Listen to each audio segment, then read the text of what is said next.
This is part 2 on the refret of the 78 Alvarez 12 string. And as you can see, we've got all the frets in.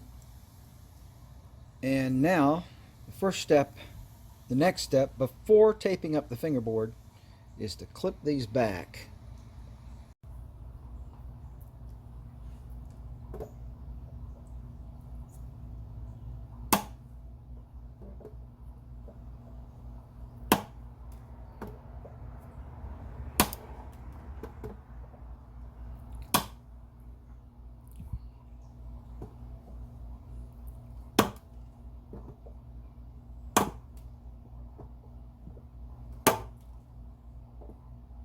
So you always want to be as close as possible up against the fingerboard here with these nippers. Alright, now I've gotten around to the taping up, masking up of the fingerboard after the fret ends are clipped off. As with tape in the way, I wouldn't have been able to get the nippers all the way up against that fingerboard like I need to. So you want to always start off with a hefty piece of tape up here around this headstock area, and then you just continue on up the fingerboard with the fingerboard masking. So when you do this, it helps to have different size tape, because as you tape the fingerboard up, the space between the frets as you move up the fingerboard gets narrower and narrower. So this process I'll be continuing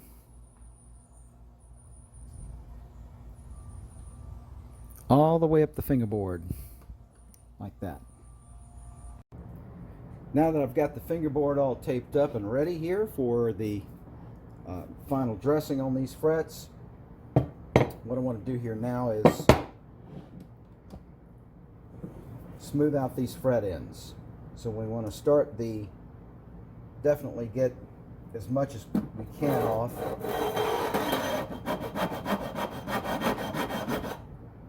Before the tape is removed. I'm going to come down here with this fret leveling file. It's also a sharpening stone, extra coarse.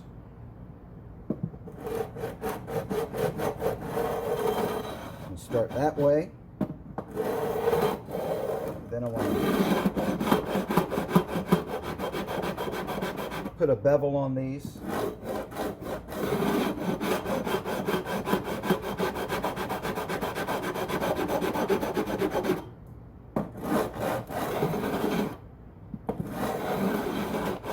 So the goal here is to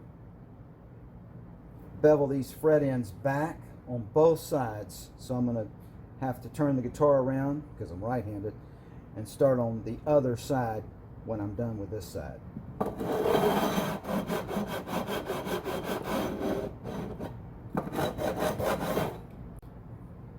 Now with both ends of the frets beveled, the next thing is to level them. Take the same coarse file.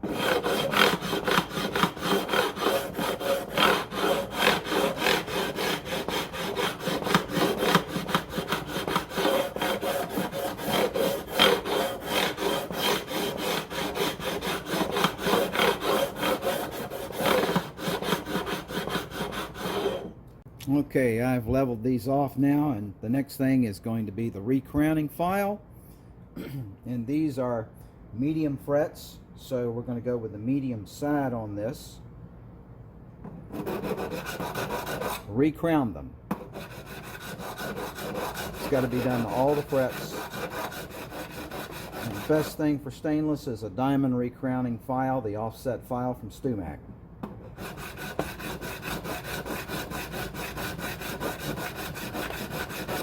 You want to be careful not to go too far.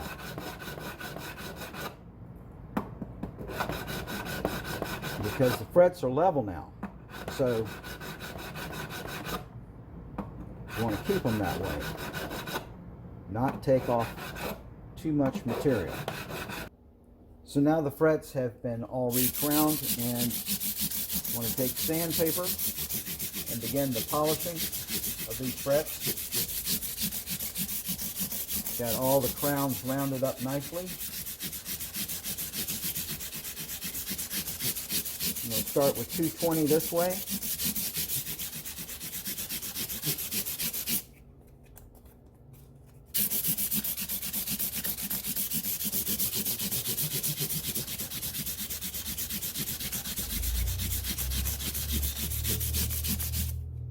Then I'm going to take 180, go this way with 180.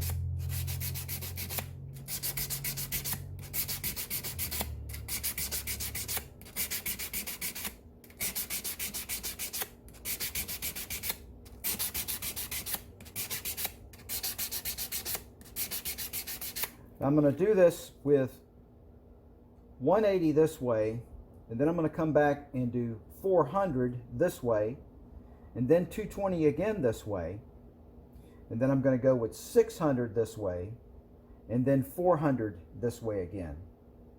And then I'm going to finish off with 1500 and then use the metal polish to really get them bright and shiny. Now I've got all the tape off and the frets are all polished.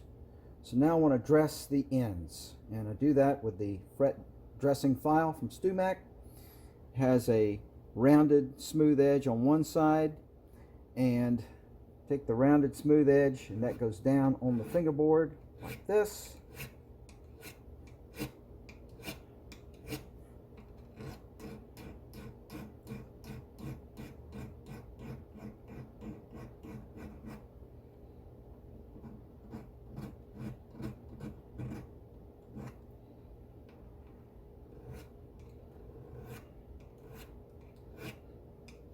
And I want to continue this process all the way up this side, turn the guitar around, and do the other side.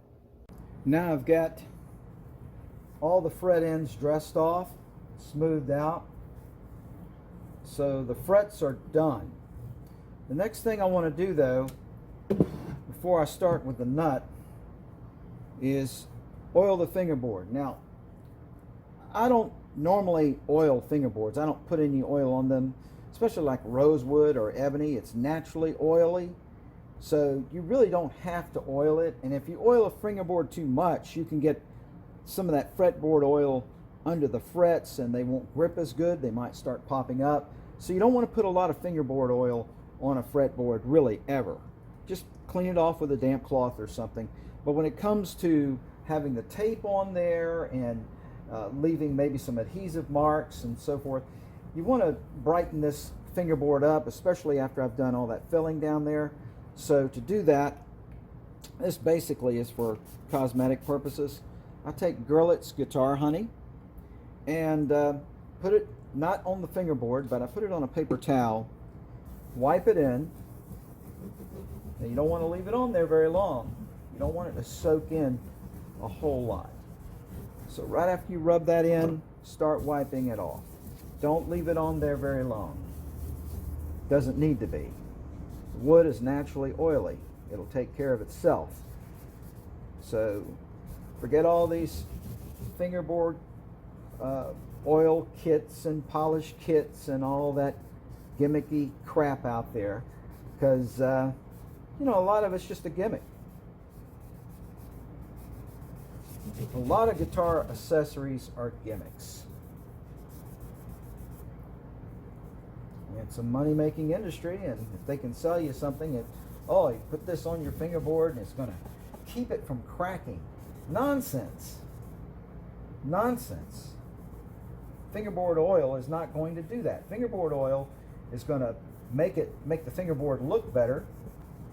You might be asking why I've put this tape up here on the headstock. Well, I left this up here because when you're banging around and working with frets, doing a fret job, these ferrules will tend to pop out, especially on an old guitar. They're not really glued in. They can pop out, so I've got them taped down. And you don't want these tuners to be shimmering a lot while you're tapping in the frets, because they can start coming loose and the screws can start coming out of the back. So I have all this taped down so it won't move around. So there we go with the fretboard oil. And you remember those ruts down there? Look at that. Look any better? Can't hardly notice them now. And the nut for this guitar, the nut that it came with was a plastic nut, and this plastic nut was hollow, which is like the worst kind. So I'm going to make a new bone nut for it. It's going to need a higher nut anyway for these frets because they're higher than the factory frets, especially the worn frets that were on there. So I'm going to be making a bone nut for this out of this bone blank. All finished. New bone nut.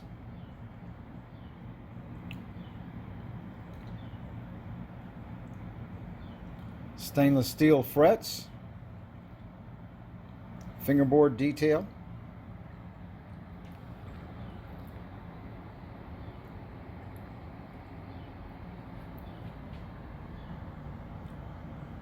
Bone saddle.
Great low action now.